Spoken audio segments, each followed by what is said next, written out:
ओम सदाशिवसमारंभा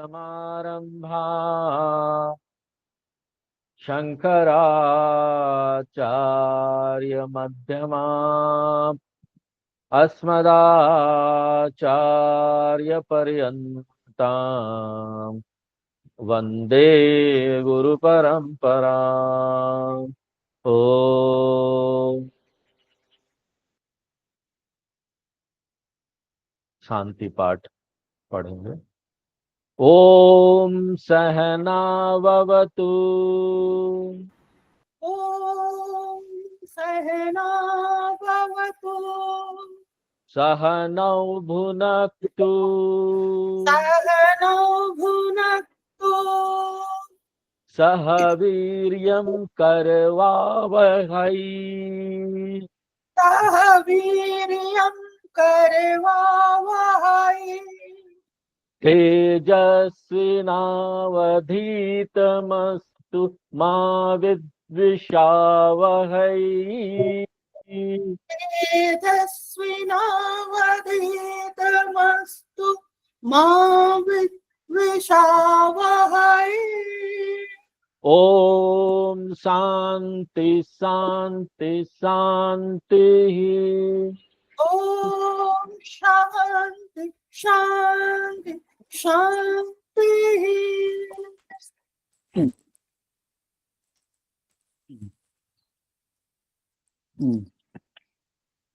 18 number मंत्र पढ़ेंगे। न जायते म्रियते वा विपश्चित् न जायते म्रियते वा विपश्चित् नायं कुतश्चिन्न बभूव कश्चित् नायं कुतश्चिन्न बभूव कश्चित् अजो नित्य शाश्वतोऽयं पुराणः अजो नित्यं शाश्वतोऽहं पुराणः न हन्यते हन्यमाने शरीरे अहन्यते हन्यमाने शरीरे। इस वल्ली के 18वें मंत्र से यम धर्मराज मुख्य शिक्षा की शुरुआत करते हैं और यही नचिकेता का वर था। नचिकेता ने यही वर मांगा था। वो आत्मा की प्रकृति को जानना चाहता था। नचिकेता जानना चाहता था वो आत्मा जो उसका रियल नेचर है, जो हमारा सचमुच का स्वरूप है, असली स्वरूप है। आत्म का क्या अर्थ है? आत्मा, आत्म यानी हम खुद, मेरा अपना मूल स्वरूप। और इस संदर्भ में आत्म स्वरूप का जो चर्चा है वो शुरू ही होता है इस मंत्र से। इसलिए जो रियल कठोपनिषद है, जो मूल कठोपनिषद है, वो यही 18 मंत्र से शुरू होता है। 18वें मंत्र से, पहले अध्याय के दूसरे वल्ली के 18वें मंत्र से रियल कठोपनिषद शुरू होता है। और पहला जो फीचर, जो लक्षण आत्मा का यम धर्मराज ने प्रकट किया, वो ये है कि आत्मा विपश्चित है। विपश्चित है यानी चैतन्य स्वरूप आत्मा है, ज्ञान स्वरूप आत्मा, विज्ञान स्वरूप आत्मा, चेतनता रूप आत्मा। जब हम यहाँ पर चेतनता शब्द का उपयोग करते हैं तो यम धर्मराज चेतनता को एडजेक्टिव के रूप में नहीं ले रहा है या प्रॉपर्टी के रूप में नहीं ले रहे, गुण के रूप में नहीं ले रहा है कि फिजिकल बॉडी का एक गुण है आत्मा। सामान्यतः जब हम चेतनता शब्द का उपयोग करते हैं तो ऐसा लगता है कि बोल रहे हैं कि वो गुण है, जिंदा शरीर का एक गुण है। मृत शरीर, जिंदा शरीर,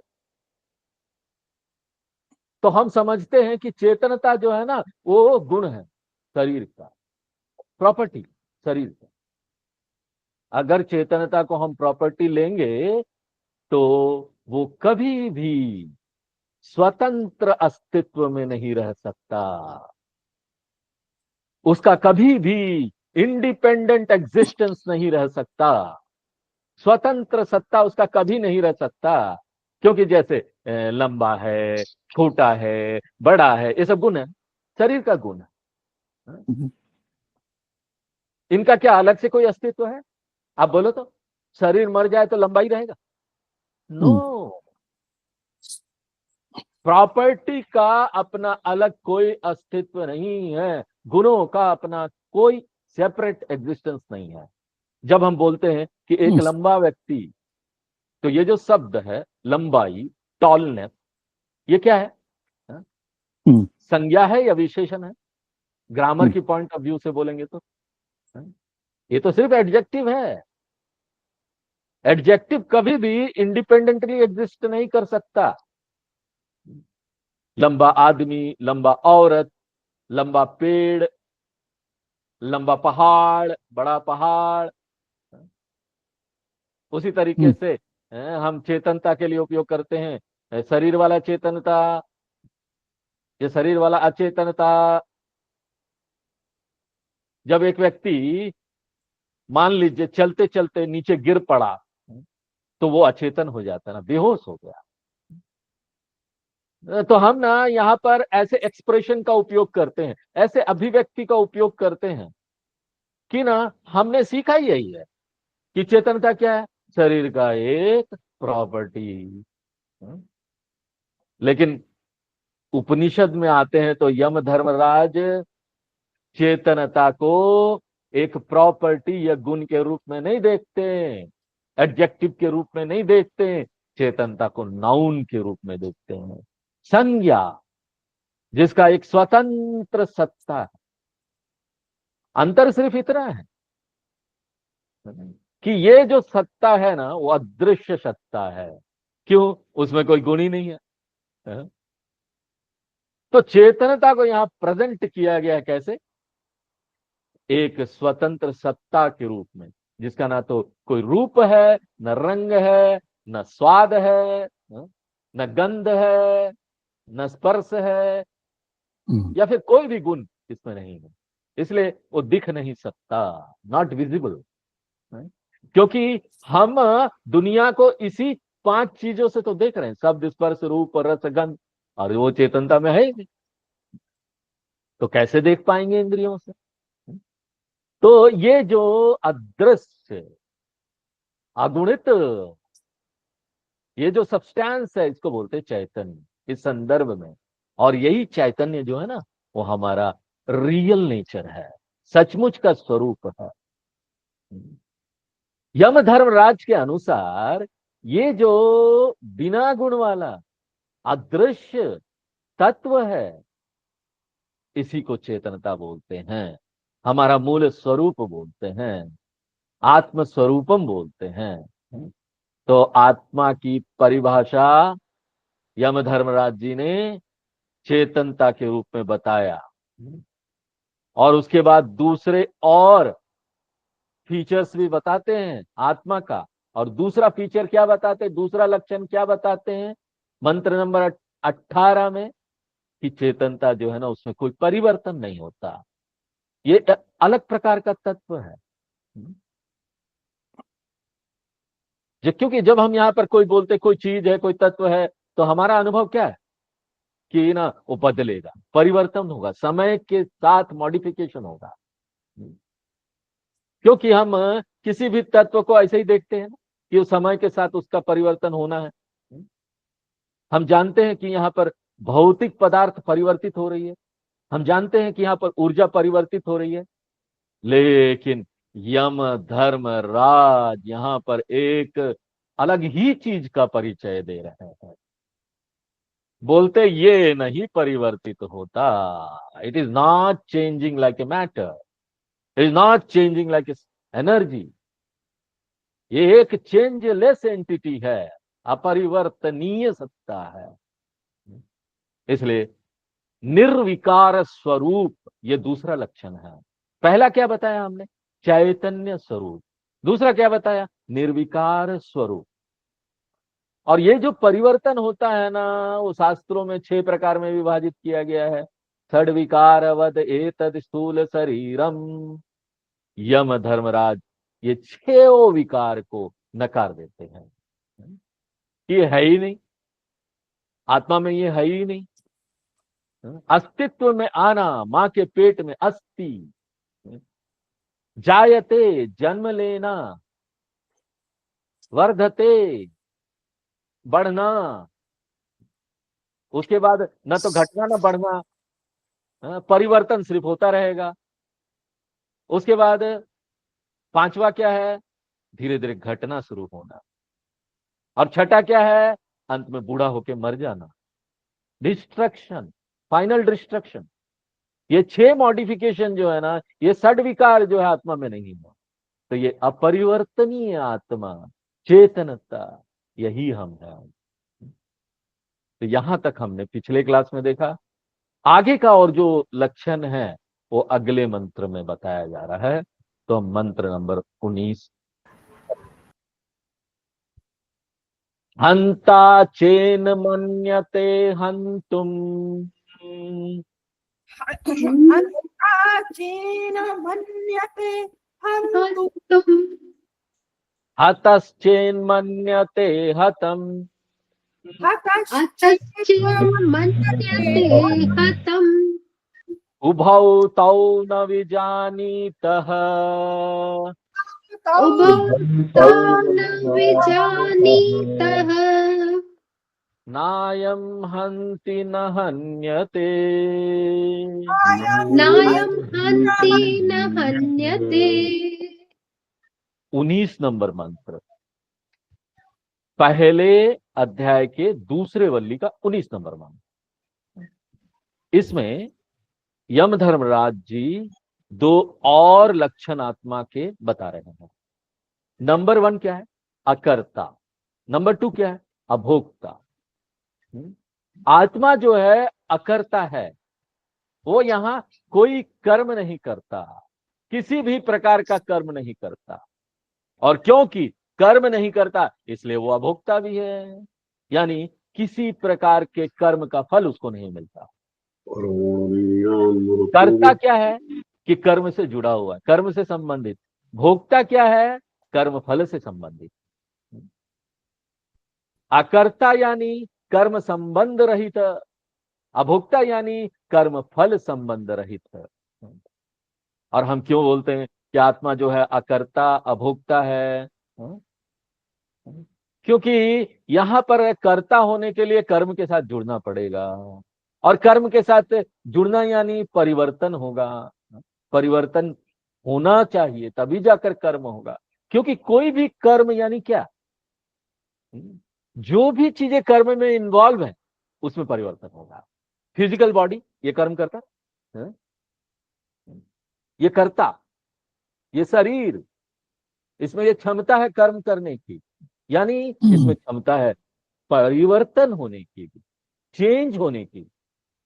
चेंज यानी कोई भी कर्म करने के लिए हमको उठना पड़ेगा, चलना पड़ेगा, इधर से उधर जाना, चेंज हुआ। स्पेस में एक जगह से, ये आकाश है, एक जगह से दूसरी जगह जाना, तो आकाशीय परिवर्तन है। और दूसरा क्या है?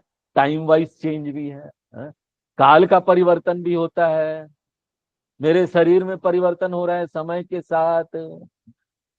मैं कोई भी कर्म बिना चेंज के नहीं कर सकता, बिना किसी परिवर्तन के नहीं कर सकता। इसलिए देखिए 1 घंटा बाद क्या होगा? शरीर में भूख लगना चालू होगा। क्यों भूख लगना चालू हुआ? क्योंकि शरीर ऊर्जा नष्ट कर रहा है, उपयोग कर रहा है या दुरुपयोग कर रहा है। हम यहां पर निद्रा लेते हैं ना, उसमें भी ऊर्जा का उपयोग होता है। आपको पता है? कैसे पता है बताइए? क्योंकि सुबह जब आप उठते हैं तो भूख लगता है ना, ऊर्जा का उपयोग होगा। इसलिए कोई भी एक्टिविटी यानी चेंज। और आत्मा में कोई एक्टिविटी नहीं है, क्योंकि इससे पहले वाले मंत्र में यम धर्मराज जी ने बोल दिया कि आत्मा does not undergo any change, उसमें कोई परिवर्तन नहीं हो सकता। तो बताओ आत्मा कौन सा कर्म करेगा? वो ना तो कोई पुण्य कर्म कर सकता है, ना पाप कर्म कर सकता है। वो ना तो कायिक कर्म कर सकता है, ना वाचिक कर्म कर सकता है, ना मानसिक कर्म कर सकता है। कायिक कर्म यानी शरीर से जो कर्म किया जा रहा है, शरीर से कर्म करते शरीर बदल सकता है। वाचिक कर्म यानी वाणी से जो कर्म कर रहे हैं, वाणी भी बदलता है। मानस कर्म यानी मन से जो हम कर्म कर रहे हैं, मन भी बदलता है। मन बदलता है यानी क्या मतलब है? मन बदलना यानी हमारे विचार बदल रहे हैं। चेतनता में कोई परिवर्तन नहीं आता, वो तो कर्म से स्वतंत्र है। और अगर वो कर्म से स्वतंत्र है तो उसको कोई फल भी नहीं प्राप्त हो सकता। कर्म का फल भी नहीं है। अभोक्ता आत्मा। और इसको और ज्यादा भीतर गहराई में जाते हुए अगर हम लागू करें तो यहां पर हम ये बोल सकते हैं कि आत्मा स्वतंत्र है संचित कर्म से, आगामी कर्म से, प्रारब्ध कर्म से। क्योंकि यही कर्म तो जिम्मेदार है ना, पुनरपि जननम पुनरपि मरणम, बार बार जन्म लेने के लिए। अगर आत्मा फ्री है संचित कर्म से, आगामी कर्म से, प्रारब्ध कर्म से, तो ये फ्री होगा पुनरपि जननम वाले जो साइकिल है, जो चक्र है, उससे वो संसार से छूट जाए। तो ये सार है इस मंत्र का। लेकिन यम धर्म राज्य इसको ना एक अलग भाषा में यहां पर प्रस्तुत करते हैं। सार यही है जो हमने बताया। किस तरह से यम धर्म राज्य इसको प्रस्तुत कर रहे हैं? पहले वो ये बोलना चाहते हैं कि आत्मा ना अकर्ता है, और इसी बात को प्रस्तुत करने के लिए यम धर्मराज जी बोलते हैं आत्मा किसी भी कर्म का करने वाला नहीं है। वो यहाँ पर एक व्याकरणीय भाषा का प्रयोग कर रहे हैं। आत्मा किसी भी कर्म को करने वाला नहीं है। उसी प्रकार से आत्मा अभोक्ता है। इसके लिए वो किस प्रकार से यहाँ पर किस भाषा में प्रस्तुत कर रहे हैं? आत्मा ना किसी भी कर्म का शिकार नहीं है, या कर्म फल का शिकार नहीं। फल हमको शिकार करता है ना, पीड़ा पहुंचाती है, अनुभव वगैरह सब कुछ आता है हमारे जीवन में, वो हमारा शिकार कर। इसलिए आत्मा ना वस्तु भी नहीं है किसी कर्म का। तो किस प्रकार से देखिए यहां पर हम कर्म फल का अनुभव करते हैं। किस प्रकार से? मान लीजिए ये पुण्य कर्म फल है, हमारे जीवन में क्या होने वाला है? हमारे जीवन में ये होगा, पुण्य कर्म फल आ रहे हैं इसलिए कोई हमारी महानता का गुणगान करेगा, वो बोलेगा देखो कितना अच्छा आदमी। तो इससे क्या होता है कि ना हम एक वस्तु बन जाते हैं जो ना यहाँ अच्छे अनुभव का अनुभव कर रहा है। और जब पाप का कर्म फल आता है तो तब भी हम एक वस्तु बन जाते हैं। किस प्रकार का? खराब या नकारात्मक अनुभव का। तो भोक्ता बनना क्या हुआ? शिकार बनना हुआ। अच्छे खराब अनुभव का शिकार हम बन जा रहे हैं। पीड़ा अनुभव, आनंददायक अनुभव, इसका हम शिकार बन जा रहे हैं। पेनफुल एक्सपीरियंस हो रहा है हमको, अच्छा एक्सपीरियंस हो रहा है। तो हम ये बोल सकते हैं कि कर्ता जो है ना वो कर्म को करने वाला है, और भोक्ता जो है ना वो कर्म का वस्तु है जिसके ऊपर उसका कर्म फल का असर पड़ रहा है। और आत्मा क्या है? अकर्ता है, आत्मा अभोक्ता है। यानी आत्मा ना यहाँ कर्म को करने वाला नहीं है, या आत्मा कर्म को भोगने वाला भी नहीं है। और जितने भी कर्म हैं उसमें से सबसे पावरफुल कर्म कौन सा है? सबसे पावरफुल यम धर्मराज जी बोलते हैं कि ना ये जो मारने का कर्म है ना, किसी की हत्या कर दी, वो सबसे पावरफुल है। इसलिए यम धर्मराज जी बोलते हैं कि आत्मा ना किसी को मारने वाला नहीं है। तो ये जो मारने की क्रिया यम धर्मराज जी इस मंत्र में बता रहे हैं, ये सिर्फ एक प्रतिनिधित्व क्रिया है, एग्जाम्पल है। ये नहीं कि सिर्फ मारने की क्रिया में आत्मा बाकी सब कर रहा है। हम आत्मा किसी को नहीं मारता, नहीं, बाकी सब काम कर, खाता है ना आत्मा। आप बोलेंगे आत्मा खाता है? आत्मा कुछ भी नहीं करता। यम धर्मराज जी इस मंत्र में एक एग्जाम्पल ले रहे हैं, एग्जाम्पल के रूप में, एक प्रतिनिधित्व के रूप में, किलिंग, जो हत्या वाला एग्जाम्पल, उसको लेकर बता। आपको इसे सभी कर्म में लागू कर देना पड़ेगा कि आत्मा जो है वो किसी को मारने की क्रिया नहीं करता, न ही मारने वाला है, न ही मारा जाता है। हाँ? यानी कोई भी कर्म नहीं करता, न ही चोट पहुंचाता है, न ही चोट खाता है, न ही खाया जाता है, न ही खाता है, न ही अपमान करता है, न ही अपमानित होता है। तो आत्मा क्या है? सर्व व्यवहार अगोचर है, सभी व्यवहार से परे है, क्योंकि जितने भी ट्रांजैक्शन यहां हो रहे हैं, हाँ, वो या तो करने वाला है या भोगने वाला है। और इसको भी यम धर्मराज जी ना बड़े ही अलग भाषा में प्रस्तुत करते हैं। वो बोलते हैं कि आत्मा ना मारा भी नहीं जाता, ना आत्मा मारता है किसी को। तो उसको वो डायरेक्टली भी बोल सकते थे, लेकिन वो इनडायरेक्ट लैंग्वेज में बोल रहे हैं। इनडायरेक्ट लैंग्वेज क्या है? वो बोलते हैं कुछ लोग, हाँ, सोचते हैं कि आत्मा जो है ना वो मारने वाला है। कुछ लोग सोचते हैं हिटमैन है, हिटमैन होता है ना, हत्या करने वाला, सुपारी लेते बोलते हैं वो आत्मा है, स्ट्राइकर है, आत्मा किल करता है। हाँ? और कुछ लोग बोलते हैं कि आत्मा मारा जाता है।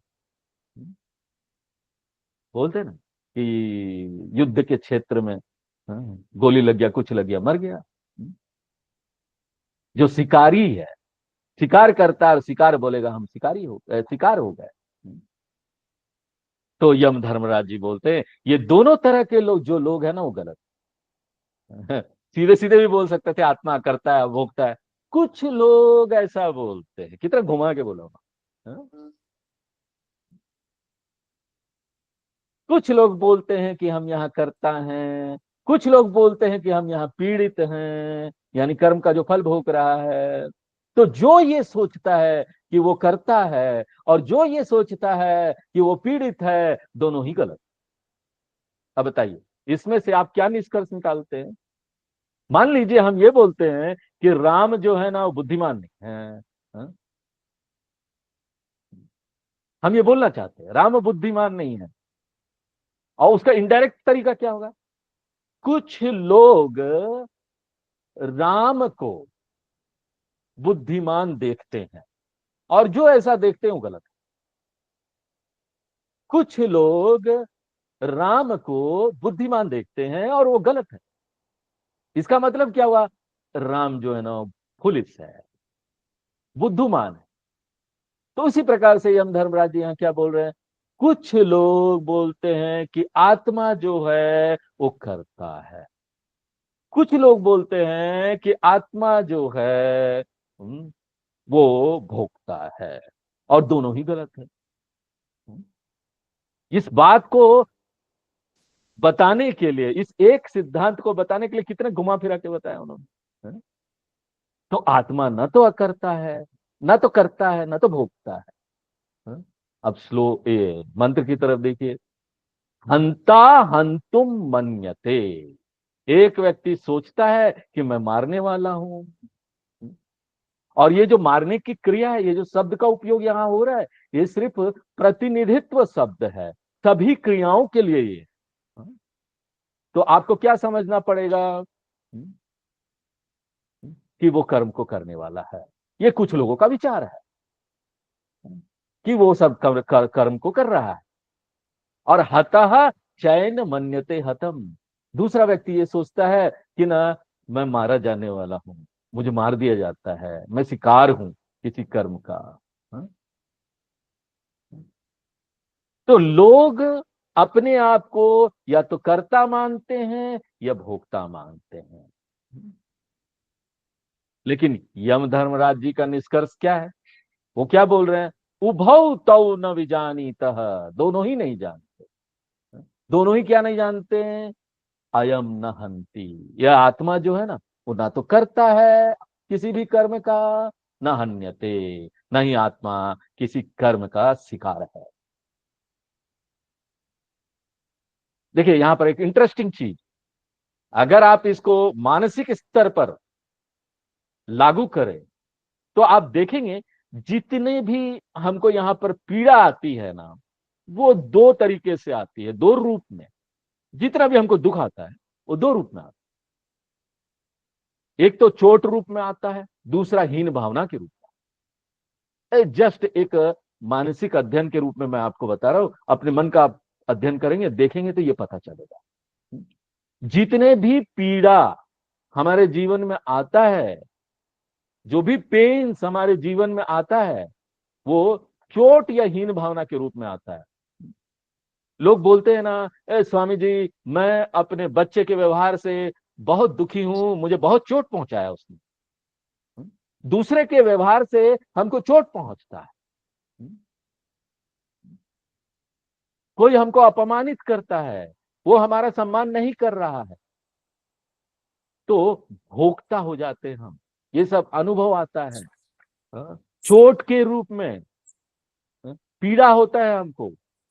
तो भोक्ता क्या पैदा करता है यहां पर? अगर भोक्ता बोलेंगे तो क्या पैदा करता है यहां पर? चोट। चोट इस जीवन में। और हीन भावना कैसे आता है? किस प्रकार से हीन भावना आता है? बूढ़े हो जाते तो हम लोग सोचते ना, अरे हमने अपने बेटे के साथ ऐसा व्यवहार किया, हमने अपने पत्नी के साथ ऐसा व्यवहार किया, हमने अपनी पति के साथ ऐसा व्यवहार किया, बेटी के साथ ऐसा व्यवहार किया, बेटे के साथ ऐसा व्यवहार। गिल्ट, गिल्ट आता। कर्ता जो है ना वो हीन हीन भावना यहां पर लेके आता। कर्ता पैदा करता है हीन भावना को, भोक्ता पैदा करता है चोट को। जब तक हम कर्ता और भोक्ता है ना, पूरा जीवन हम इसी में झूलते रहेंगे। हमको ये दोनों चीज प्रताड़ित करते रहेंगे, हम परेशान होते रहेंगे। क्या अंग्रेजी में बोलते हैं हर्ट एंड गिल्ट, चोट और हीन भावना। और यही संसार है।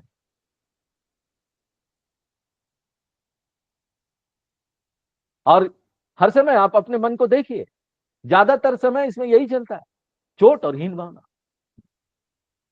इसलिए तैत्रीय उपनिषद मोक्ष की परिभाषा बताते हैं कि जो इन दोनों से छूट गया है, चोट और हीन भावना से,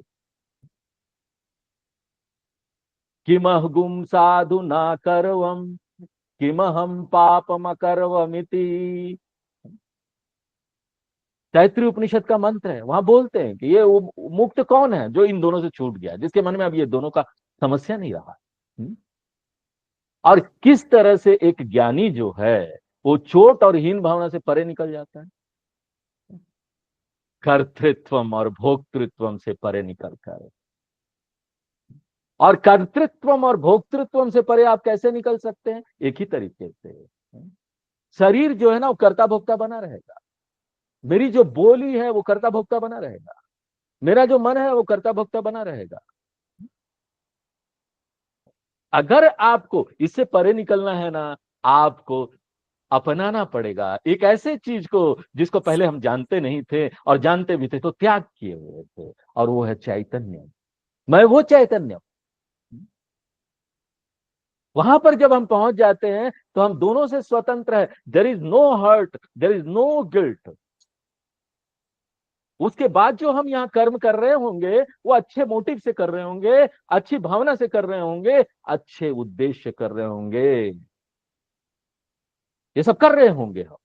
बड़े बड़े ज्ञानी लोग भी बहुत बड़ा बड़ा कर्म करते हैं, बड़ा बड़ा प्रोजेक्ट लेते हैं, बहुत सारे आश्रम बनाते हैं, बहुत सारे लोगों को जोड़ते हैं अपने साथ। लेकिन रोज के व्यवहार में ना, अब ना तो हमको चोट पहुंचता है, ना हमारे मन में हीन भावना आती है। समस्या क्या है? हम रोज ही इसको जमा कर रहे हैं, हमारा मन इससे प्रदूषित हो रहा है, ये सब गंदगी हमारे मन में जा रही है। मानसिक रूप से ये दो प्रदूषण को, चोट और हीन भावना को हम जमा करते जा रहे हैं। और ना यहाँ पर कोई साबुन नहीं है इसको धोने के लिए। इसलिए बुढ़ापे में ना टन्स ऑफ टन्स जमा हो जाता है हमारे पास। उसके बाद हम वेदांत में आते हैं और देखते हैं कि वेदांत एक स्तर पर काम कर रहा है। हीन और चोट भावना एक दूसरे स्तर पर काम कर रहा है। और हम बोलते हैं स्वामी जी वेदांत बहुत अच्छा है, सुनने में अच्छा लगता है, लेकिन शांति तो मिल नहीं रही है, क्या करें। वेदांत तभी काम करेगा जब आप अपने जीवन से कर्तृत्व और भोक्तृत्व को खत्म कर देंगे। इसलिए ना कृष्ण भगवान गीता के दूसरे अध्याय में इन दो चीजों पर बहुत जोर देते हैं। या एनम वेत्ति हंतारम यश्चैनम मन्यते हतम उभौ तौ न विजानीतः नायम हंति न हन्यते। गीता के दूसरे अध्याय का 19वां श्लोक। हाँ? चुपचाप कृष्ण भगवान ने यहां से ले लिया वहां कठोपनिषद से उठा के। हाँ? चलिए 20 नंबर मंत्र पढ़ो। अणोरणीयान् महतो महीयान् अणुरणीया महतो महीया आत्मास्य जन्तोर्निहितो गुहायाम् आत्मस्य जन्तोर्निहितो गुहायाम् तमक्रतु पश्यति वीतशोकः तम क्रतु पश्यति वीतशोकः धातु प्रसादान् महिमानमात्मनः धातु प्रसादान् महिमानमात्मनः। ये सारे मंत्र बहुत महत्वपूर्ण मंत्र है, क्योंकि ये क्या है, आत्म लक्षण मंत्र है, आत्म स्वरूप मंत्र है। ये महत्वपूर्ण मंत्र कठोपनिषद का 18, 19 और 20। तो अभी तक हमने 4 लक्षण देखे आत्मा के। क्या देखे? आत्मा जो है वो चैतन्य स्वरूप है, आत्मा जो है निर्विकार स्वरूप है, आत्मा जो है अकर्ता है, आत्मा जो है अभोक्ता है। अब इस मंत्र में यम धर्मराज जी प्रकट कर रहे हैं कि जो ये आत्म चैतन्य है वो अंतरंग रूप से व्याप्त है पूरी सृष्टि में। ये किसी एक शरीर में नहीं है। हम ये नहीं बोल सकते चेतनता सिर्फ हमारे शरीर में है। चेतनता सभी शरीर में। जैसे कि प्रकाश है, मेरे हाथ में प्रकाश पड़ रहा है, आप हाथ को देख पा रहे हैं, लेकिन क्या हम बोल सकते प्रकाश सिर्फ यही है? प्रकाश यहाँ भी है, प्रकाश यहाँ भी है, प्रकाश यहाँ भी है, सब जगह प्रकाश है। नहीं है तो फिर इसमें अंतर क्या पड़ता है? क्या अंतर पड़ेगा स्वामी जी? बहुत बड़ा अंतर पड़ता है, बहुत बड़ा अंतर है। जब हम बोलते हैं कि ना प्रकाश सीमित हमारे हाथ में है, तो ऐसा लगता है कि प्रकाश जो है ना स्थानीय हो गया है, एक जगह पर हमको मिलेगा, एक स्थानीय सत्ता हो गई। लेकिन हम जब बोलते हैं कि ये प्रकाश हाथ में भी है, हाथ से परे भी है, तो क्या है कि ये सर्वत्र व्याप्त हो जाता है। अंतर सिर्फ इतना है कि हाथ में जब है तो आप प्रकाश को देख पा रहे हैं, लेकिन हाथ से परे जब निकल जाता है तो वो समझ में नहीं आता, पहचान में नहीं आता, अव्यक्त रूप में चला जाता है। वहां भी आप ना देखिए, जहां हाथ ले जाएंगे वहां पहचान सकते हैं, यहां हाथ ले जाइए आप, वहां पहचान सकते हैं प्रकाश को, जहां जहां हाथ रखेंगे, क्योंकि माध्यम है, उसको पहचानने का माध्यम है। उसी तरह शरीर माध्यम है। उसी प्रकार से यम धर्मराज बोलते हैं कि ये जो चेतनता है, ये जो आत्मा है, वो सर्वाधिष्ठानम है, सर्व अनुसूतम, सर्व अनुगतम, सूत्रे मणिगणा इव। जिस तरह से एक थ्रेड है, सूत है, वो अदृश्य रूप में सभी मोतियों में पिरोया होता है, माला। आप उस सूत को नहीं देखते, लेकिन सूत को देखे बिना भी आप जान लेते हैं सूत है, क्योंकि ना माला एक साथ नहीं रह सकती बिना सूत के। हम क्यों नहीं देख पाते उस सूत को? क्योंकि मोतियां उसके ऊपर है, मोतियां उसको ढके हुए हैं। लेकिन आप जानते हैं कि सूत है, हा? सूत के बिना माला नहीं रह सकती। संस्कृत का एक सुंदर सुभाषितम है, उत्तमादीनि पुष्पानि वर्तन्ते सूत्र के यथा, उत्तमाध्यास तथा देहे वर्तन्ते मयि सर्वदा, यथा न संस्कृते सूत्रम पुष्पानां तमादिता, तथा अनेकम सर्वदम माम देहानां तमादिता, पुष्पेषु तेषु नष्टेषु यद्वद सूत्रम विनश्यति, तथा देहेषु नष्टेषु नैव नश्याम्यहं सदा। सूत अपने बारे में बता रहा है, ये जो सूत है, कि मैं ना हर एक मोती के अंदर बाहर हूं, अदृश्य रूप। कोई मोती अच्छा है, कोई खराब है, कोई श्रेष्ठ है, इसका प्रभाव मेरे ऊपर नहीं पड़ता, इस सूत के ऊपर, क्योंकि सूत अच्छा या खराब नहीं है। और अंततोगत्वा जब ये मोती खत्म हो जाती है तब भी वो सूत रहता है। यहां यम धर्मराज जी बोल रहे हैं कि आत्मा जो है सूत है, चेतनता वो पूरा हर पूरी सृष्टि में अंतरंग रूप से व्याप्त हो गया। और आपको पता है कि यहां पर मोती क्या है? मोती, ये मोती हम सब लोगों का शरीर है, या फिर इसको फूल ले लीजिए, ये फूल है। शंकराचार्य जी बहुत सुंदर उदाहरण देते हैं, वो बोलते नहीं ये फूल है, वो फूल लेते हैं, मोती से ज्यादा अच्छा है। गीता में तो भगवान ने सूत्र मणिगणे ही वो बोला ना, मणि लिया, मोती लिया, लेकिन शंकराचार्य जी बोलते फ्लावर ज्यादा अच्छा है, हम फूल लेंगे। माला में फूल गूंदा हुआ, क्यों फ्लावर अच्छा है उदाहरण में मोती से ज्यादा अच्छा है? क्योंकि ना मोती ज्यादा दिन चलती है, हार्ड है ना वो। लेकिन आप जब अगर फूल बोलते हैं ना तो क्षणभंगुर शरीर, कल ही नष्ट हो जाएगा, वो तो शाम तक हो जाता है, 8 घंटा में हो जाता है। थोड़ा पानी उनी में रखेंगे तो 2 दिन चल जाएगा, मुरझा जाता है, कोई काला हो जाता है, कोई टूट के गिर जाता है, लेकिन सूत वहीं रहे। कुछ फ्लावर्स देखिए फ्रेश फ्रेश रहेगा, कुछ मुरझा जा रहा है, कुछ टूट के गिर जा रहा है, उसी तरह से ये हमारा शरीर है, कुछ फ्रेश रहेगा, कुछ यंग है, कुछ ब्राइट है, और दूसरे के बारे में हम नहीं बोलना चाहते हैं। तो कुछ बहुत फ्रेश है, बहुत यंग है, बहुत ऊर्जावान है, कुछ बूढ़े हो रहे हैं, अब ज्यादा बोल नहीं पाते, ज्यादा चल नहीं पाते। ये सब फ्लावर है, फ्लावर, फूल आएंगे जाएंगे। लेकिन इन फूल के मध्य में अंतरंग रूप से एक सूत है, जो अदृश्य सूत है, चेतनता है।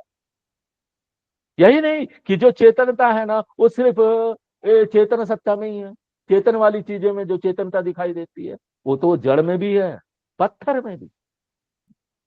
आत्मा जो है वो सूत पूरी सृष्टि में। तो आत्मा की प्रकृति क्या होगी? क्विज प्रोग्राम, आपको ये बताना है कि क्या वो सिद्धांत है जो ना सबके अंदर बाहर है, आपको ये बताना है। आप ये नहीं बोल सकते शरीर, शरीर सब जगह तो है नहीं, मन भी नहीं बोल सकते वो सब जगह तो है नहीं, बुद्धि भी नहीं बोल सकते सब जगह तो है नहीं, वाणी भी नहीं बोल सकते, ऑर्गन जो है वो भी तो सब जगह नहीं है, हैं? कोई भी चीज सब जगह नहीं है। तो वो क्या चीज है जो सब में अंतरंग रूप से है, सब जगह है? अगर आप शास्त्रों का विश्लेषण करेंगे तो वो बोलते एक ही चीज है, और वो क्या है? देखिए, जब यहाँ पर आप किसी वस्तु को बता रहे हैं, वर्णन कर रहे हैं, तो आप क्या बोलते हैं? देखो यहाँ पर है ना, ये माइक है, ये मेरा माइक लगा हुआ है, हाँ? ये लैपटॉप है, ये सामने आप लोग हैं, हाँ? ये आदमी औरत सब दिखाई दे रहा है, एक कार है, ग्रह है, हाँ? सूर्य है, चंद्रमा है, सब दिखाई देता है। अब बताइए इनमें कॉमन फैक्टर क्या है? इनमें एक कॉमन चीज क्या है? सूर्य है, चंद्रमा है, तारे हैं, वो जो छोटा से छोटा अणु भी है, अणु हो अनियान या महत महियान, उसमें एक कॉमन चीज क्या है? वो ये है कि है एक सत्ता, एक ईजनेस। हम ईज के बिना कोई चीज बोल ही नहीं सकते। सूर्य है के बिना क्या बोलेंगे? एग्जिस्टेंस है, उसकी सत्ता है। तो थ्रेड है, सूत है पूरी सृष्टि में। दक्षिणामूर्ति स्तोत्र में शंकराचार्य जी बोलते यस्सेव स्फुरणम सदात्मकम सत् कल्पार्थकम भासते साक्षात् तत्वमसीति वेदवचिता यो बोधयत्याश्रितान् यस्यैव स्फुरणम सदात्मकम। आत्मा जो है सदरूप है सभी में, अंतरंग रूप से, और आत्मा चित रूप भी है। तो यम धर्मराज जी जो है ना, वो बहुत धीरे से हमको यहाँ पर बता दे रहे हैं कि आत्मा ना यहाँ पर तत्व है, वो सत तत्व है। और ये जो सत्ता है वो कहाँ कहाँ है, कहाँ है सत्ता, यानी है, दिख रहा है ना सब। हाँ? छोटे से छोटे अणु में भी है और बड़ा से बड़ा तारे में भी है। यही नहीं कि वो सबके अंदर बाहर है, ये जो तत्व है सभी वस्तुओं के पीछे, वो भी वही है।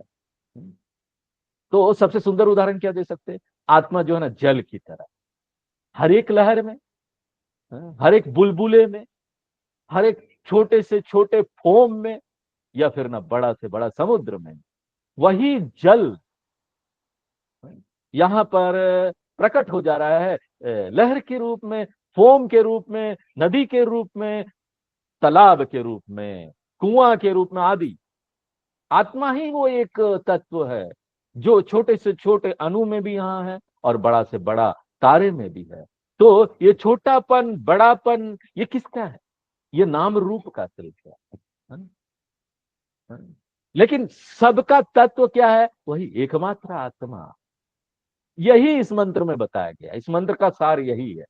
तो क्या बोलते हैं, अणु अणियान, आत्मा वो तत्व है, अणु अणियान, आत्मा वो तत्व है जो छोटे से छोटे अणु में भी है, महतमहियान, आत्मा वो तत्व है जो बड़े से बड़े वस्तु में भी यहां पर है। किस तरह से, जिस तरह से एकमात्र जल जो है ना वो लहर में ही भी दिखाई देता है, छोटा लहर, और वही जल पूरे समुद्र में भी दिखाई देता है, इतना बड़ा समुद्र। अणु यानी छोटे से छोटा, महत यानी बड़ा से बड़ा, एक ही वो तत्व प्रकट हो जा रहा है व्यष्टि में भी और समष्टि में। नाम रूप हटा दीजिए, ये सारा नाम रूप है ना, नाम रूप हटा दीजिए, ये जो समुद्र वाला नाम है उसको हटा दीजिए, उसका रूप हटा दीजिए, तो यहां पर ना लहर रहेगा ना समुद्र रहेगा, क्या रह जाएगा इसके पीछे, एक ही जल जो ना तो लहर है ना समुद्र है। उसी तरह से आत्मा जो है ना अपने आप में अणु भी नहीं, महत्व भी नहीं है, लेकिन नाम रूप के साथ जब जुड़ जाता है तो छोटा दिखाई देता है, बड़ा दिखाई देता है। और ये जो आत्मा है वो हमको कहाँ मिलेगा, ये क्वेश्चन ही पूछना ना मीनिंग लेता है, ये क्वेश्चन पूछने ही नहीं चाहिए। हाँ?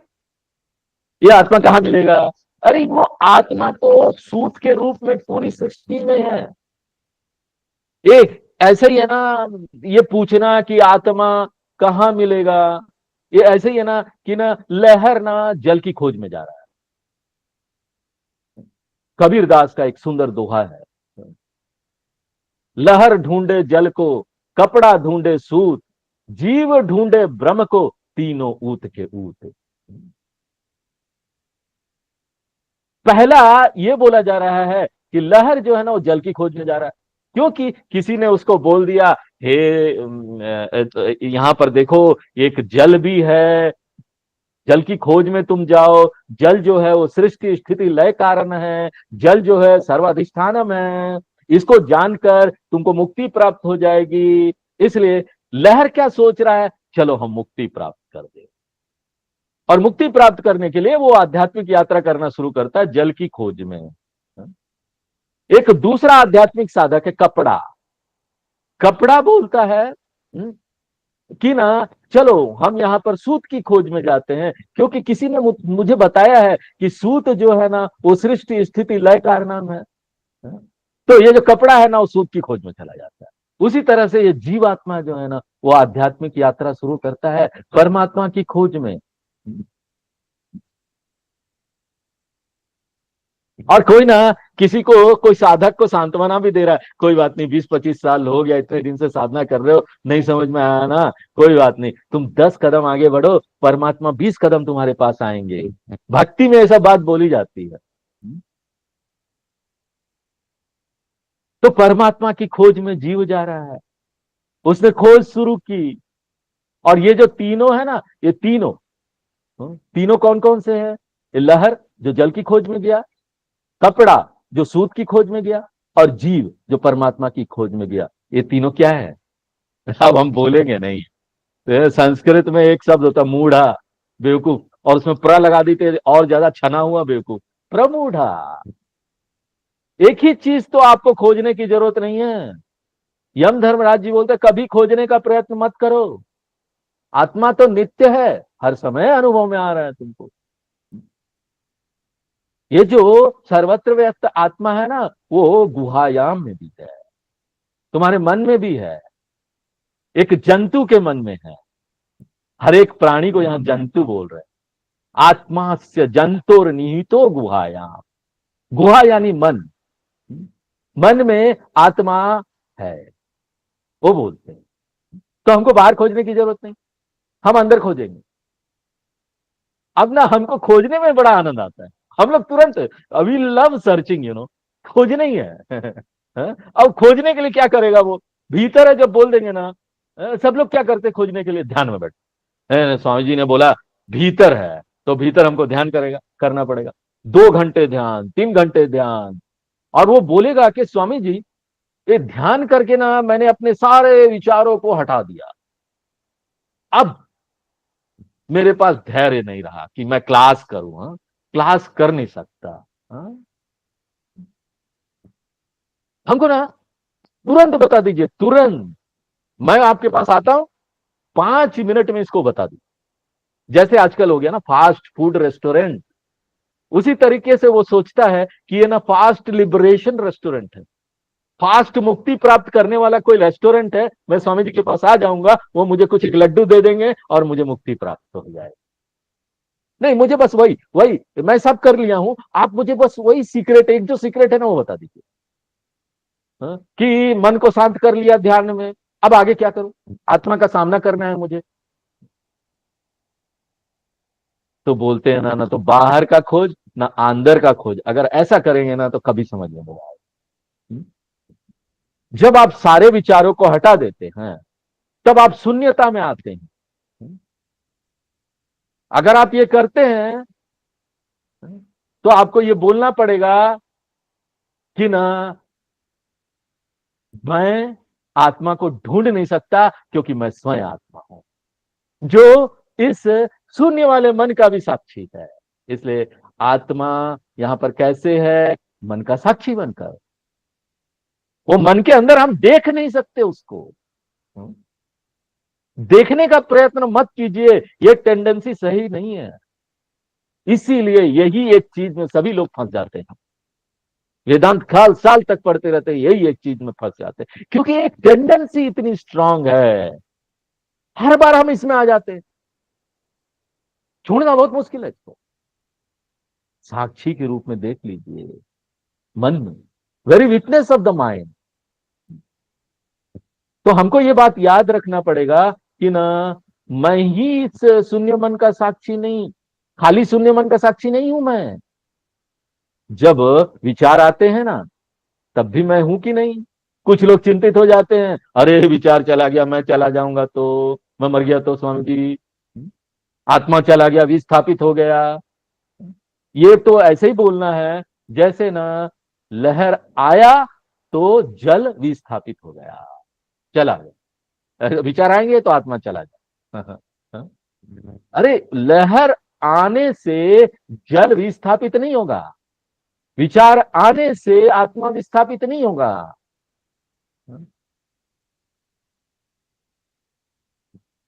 तो इसलिए आने दीजिए विचार मन में। और आपको क्या बोलना है? देखिए, अब मैं इन सब विचारों का साक्षी हूं, इसलिए मैं हमेशा ही हूं साक्षी के रूप में। विचार वाला मन और अब विचारहीन मन, दोनों का मन, दोनों मन का मैं साक्षी हूं। विचार उठ रहे हैं, और मान लीजिए कि मैं यहां पर ना ये मौन का मौन रखा हुआ हूं, हाँ? तो इस समय मन में क्या चल रहा है? मन एकदम शून्य है? मान लीजिए ये शून्य है, अभी मैं हूं कि नहीं? मैं हूं ना, उस शून्यता को देख रहा हूं साक्षी बनकर। इसलिए आत्मा ना सिर्फ अपनाने वाली बात है, अपना लेना कि हम वही है, ढूंढने की बात नहीं है। You will never find atma, you have to own up atma as I am. इसलिए यम धर्मराज बोलते हैं कि आत्मा आत्मा से जंतुर्निहितो गुहाया। और कौन इस आत्मा को स्वीकार कर सकता है, अपना सकता है? और क्या क्या शर्तें हैं उसको अपनाने के लिए? बहुत सारे शर्तें हैं, और एक शर्त जो यम धर्मराज यहां पर जोर दे रहे हैं, वह क्रतु। क्रतु ही यानी कामना। मन में बहुत सारी अपेक्षाएं हैं। एक मन जो अपेक्षाओं से स्वतंत्र है, एक मन जो रेस्टलेस नहीं है, अविश्रामित नहीं है, एक मन जिसमें अपेक्षाएं नहीं, अपेक्षाओं के कारण तो बड़बड़ाता नहीं रहता है, हर समय कोलाहल से नहीं भरा हुआ है, हर समय रेस्टलेस नहीं है, हर समय नॉइजी नहीं है। ऐसा होने से क्या होता है? हम अपने विचारों में भटक जाते हैं, हम उसमें बिजी हो जाते हैं अपने विचारों को लेकर, और ना भूल जाते हैं उसको जो सर्वत्र हर वक्त हमारे साथ है। ये नहीं होता कि कामना चेतनता को विस्थापित कर दे देती है, विस्थापित कर दिया, नहीं चेतनता ही चला गया, कामना आया तो। बहुत ध्यान रखिए, कामना चेतनता को या आत्मा को विस्थापित नहीं कर सकती, कामना हमको भटका देती है, मेरे अटेंशन को भटका। जब मैं साइलेंट नहीं हूं तो इस चेतनता को मैं सराह नहीं सकता, क्योंकि ये जो मन है वो पहले से ही बहुत बिजी है, हम बहुत प्रेशर में हैं, बहुत सारी चीजें मन में चल रही है। इसलिए ना एक विश्रामित मन की जरूरत है। ये ऐसे ही है ना, जैसे आप कल्पना कीजिए कि आप रेलवे स्टेशन में बैठे हुए हैं, हाँ? अब वहां पर आप ना किसी को लेने नहीं गए, तो क्या होगा? आप ना एक साक्षी बनकर देख पाएंगे कि रेलवे स्टेशन में क्या चल रहा है, कौन किसको लेने आया, कौन सा ट्रेन जा रहा है, कौन सा ट्रेन आ रहा है। लेकिन अगर आप किसी को लेने जाते हैं रेलवे स्टेशन में, तो क्या होता है? क्योंकि आप पहले से बझे हुए हैं, आपका मन बझा हुआ है, पहले से बिजी है, तो ना अगल बगल क्या हो रहा है वो आपको नहीं दिखाई देगा।